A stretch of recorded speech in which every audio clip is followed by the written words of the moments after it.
Hello నమస్తే, ఎలా ఉన్నారు? Welcome to the channel Telangana బుల్లోడు స్వేహాన్. మా ఊరి కళ నెరవేరింది. ఏందనుకుంటున్నారా, ఇలా మాట్లాడుతున్నారా అని అనుకుంటున్నారా? ఏం లేదండి, మా ఊరిలో గుడి ఓపెనింగ్ జరిగింది. ఇది ఎన్ని సంవత్సరాల నుంచో అందరూ కలగంటున్నారు. అది కలగానే ఉండిపోకుండా ఇన్ని సంవత్సరాల తర్వాత మా ఊరిలో గుడి ఓపెనింగ్ జరిగింది.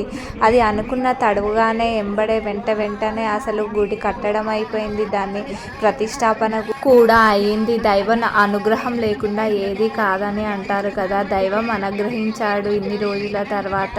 శివుడు ఆజ్ఞ లేనిదే చీమైనా కుట్టదు అన్న మాట ఎంత నిజమో, దైవం అనుగ్రహం లేకుండానే ఏది జరగదన్న మాట కూడా అంతే నిజం.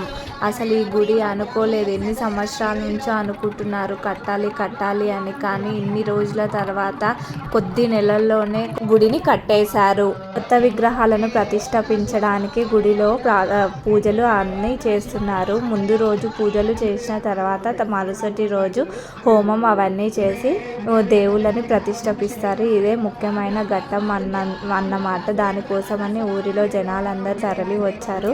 ఇది ఎన్ని నాళ్ళ కళనో కదండి అందరికీ. అందుకని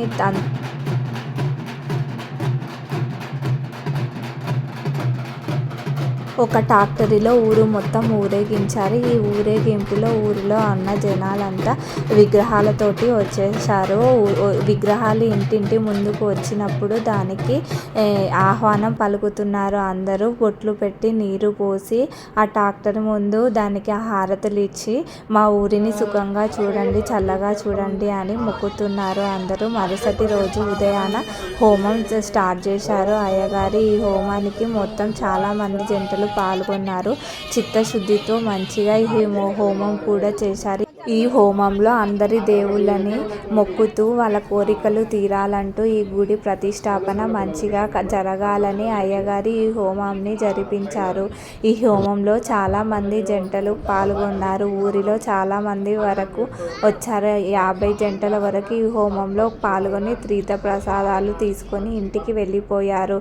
సాయంత్రం గుడికి తీసుకుపోవడానికి చీర, పండ్లు అవన్నీ సిద్ధం చేసుకున్నారు. ఎందుకంటే గుడిలో ఇప్పుడు ప్రతిష్టాపన జరుగుతుంది మరుసటి రోజు. వాటి కోసమని ఇవన్నీ తీసుకొని పోవాలి. బొడ్రాయి పండుగ చూశారు కదా మీరందరూ, ఎలా చేశారో అలాగా ఇది కూడా అలానే చేస్తారు. ఫస్ట్ దేవుళ్ళన్నిటినీ తుడిచి మంచిగా నూనెతోటి శుద్ధి చేసి గుడి లోపల పెట్టి ఒక వస్త్రాల పైన పెట్టి తర్వాత దానిపైన వస్త్రాలు కప్పి తర్వాత పండ్లు, పూలు అవన్నీ వేస్తారు.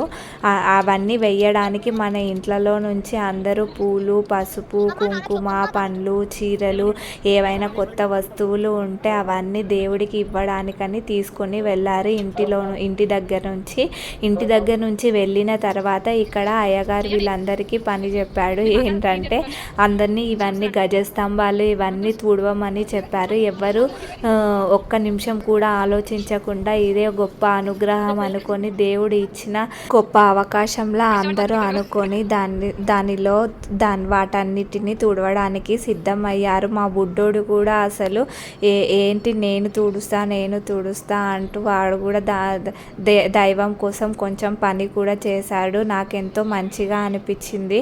అందరూ వీటన్నిటిని తుడిచి మంచిగా పసుపు, కుంకుమ అవన్నీ రుద్దారు. సాయంత్రం వేళల్లో గుడికి లైట్లు ఇవన్నీ వేస్తే ఎంత మంచిగా అనిపించింది అంటే అంత మంచిగా అనిపించింది. నేను ఎప్పుడు ఇట్లాంటి గుడి ఓపెనింగ్లు అవన్నీ నేను చూడలేదు కూడా.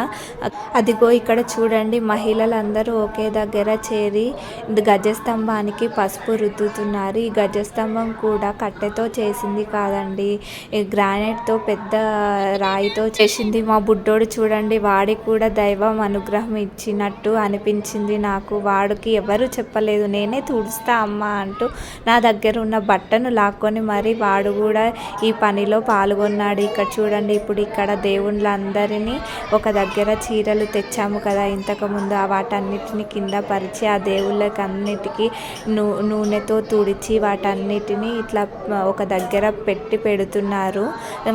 మరుసటి రోజు వీటినన్నిటినీ ప్రతిష్ఠిస్తారు. ఇదంతా మా గుడిలో లోపల పాకశాల అంటారు. ఉంటారు కదండి, ఇక్కడ ఎవరిని రానివ్వరు. ఇక్కడ అయ్యగారులు అందరూ పూజ చేసి గుడి ఓపెనింగ్ కోసం అని సిద్ధం చేసుకుంటున్నారు. మిగతా వారందరూ అయ్యగారులు అందరూ గుడి లోపల ఉన్నారు. ఎందుకంటే వీళ్ళందరి ఇంతకు ముందుకు ఆడవాళ్ళు తెచ్చిన చీరలు అవన్నీ ఒక దగ్గర పెట్టి వాటిపైన దేవుళ్ళను పెట్టి మళ్ళీ వాటిపైన ఆడవాళ్ళందరూ తెచ్చిన చీరలను అవన్నీ కప్పుతూ దైవ చింతన చేస్తున్నారు, దైవం కోసం పూజిస్తున్నారు.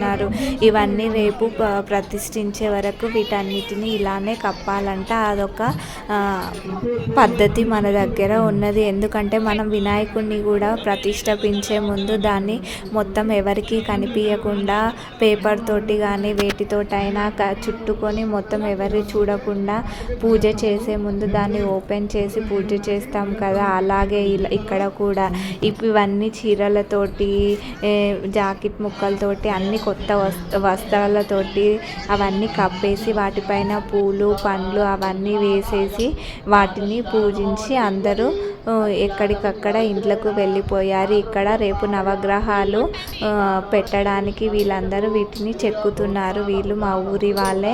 చూడండి ఎంత మంచిగా చెక్కుతున్నారంటే అంత మంచిగా చెక్కుతున్నారు. ఇక్కడ రేపు పొద్దున్నే నవగ్రహాల ప్రతిష్టాపన కూడా ఉంటుంది. దేవుళ్ళ ప్రతిష్టాపన కోసం మా గుడి అంతా సిద్ధమైంది.